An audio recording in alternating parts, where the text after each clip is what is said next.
Perang Sunda vs Majapahit ternyata berlangsung di Brebes sebelum Perang Bubat 1357. Sebagaimana dikabarkan dalam Kidung Sunda, bahwa Majapahit sebelumnya pernah melakukan invasi ke Sunda, namun dihadang di perbatasan oleh tentara Sunda. Menariknya, orang-orang yang melululantakan tentara Majapahit itu disebut sebagai orang Jipang. Tentu Jipang yang dimaksud dalam Kidung Sunda itu bukan Jipang Panolan negerinya Arya Penangsang, melainkan suatu daerah yang letaknya di perbatasan Sunda Jawa era itu sebelum 1357. Rupanya setelah ditelusuri, daerah yang disebut Jipang itu berada di kota Brebes, kota yang dahulu menjadi perbatasan wilayah Sunda dan Jawa. Sumber sejarah mengenai Perang Sunda dan Majapahit sebelum peristiwa Bubat memang Kidung Sunda. Namun yang perlu dipahami adalah bahwa Kidung Sunda bukan naskah buatan orang Sunda apalagi berbahasa Sunda. Naskah tersebut adalah naskah yang dibuat oleh orang Jawa dan tentunya berbahasa Jawa.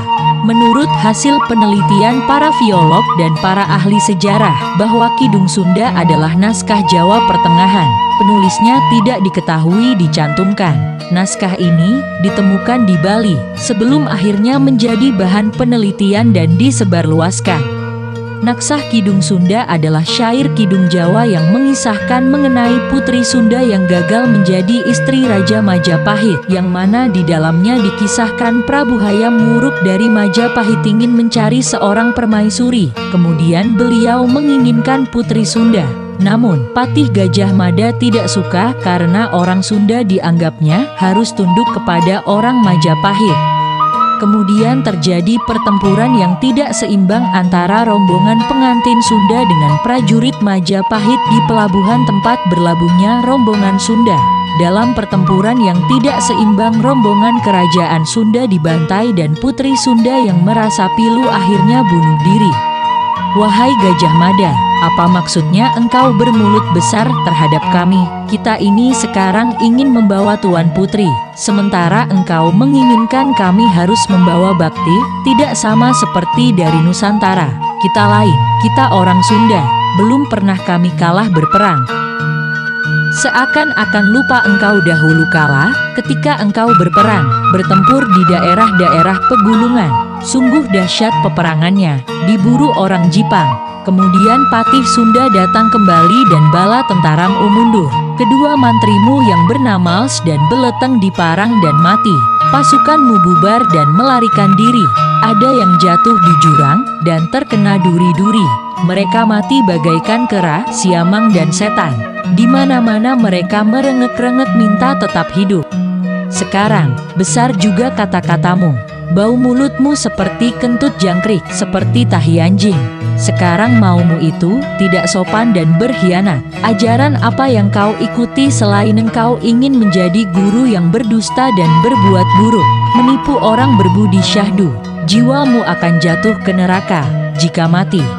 Berdasarkan kandungan sebagian isi Kidung Sunda sebagaimana cuplikan yang telah diuraikan, maka kesimpulannya adalah 1. Majapahit Sunda pernah berperang sebelum tragedi Bubat, invasi Majapahit. 2. Wilayah perang di pegunungan bukit. 3. Tentara Sunda yang memburu tentara Majapahit adalah orang Jipang. 4. Invasi Majapahit dipimpin oleh Panglima Mantri Les dan Baleteng. 5. Majapahit kalah.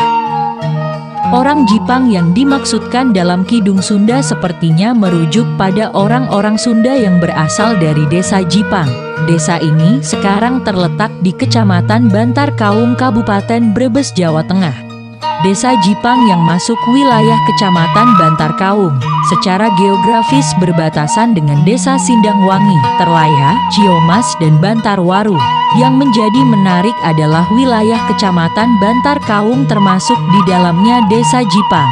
Meskipun letaknya berada di wilayah Kabupaten Brebes, sebagian besar mayoritas masyarakatnya masih mengamalkan dan berbahasa Sunda hingga sekarang. Selain itu, Desa Terlaya, secara nama apakah mungkin dahulunya bernama Pralaya, kekacauan.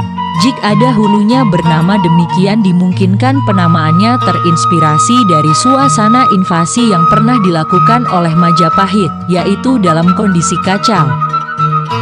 Tidak sampai situ saja, sebagaimana yang dipahami dari peta dan kondisi geografisnya, bahwa wilayah Kecamatan Bantar Kaung terletak di selatan Brebes.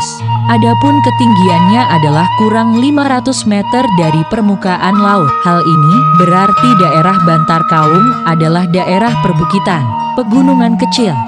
Hal ini cocok dengan apa yang diinformasikan oleh Kidung Sunda, bahwa peperangan Sunda melawan Majapahit yang mana sebagian tentara Sunda yang terdiri dari orang Jipang itu berlangsung di wilayah pegunungan atau perbukitan.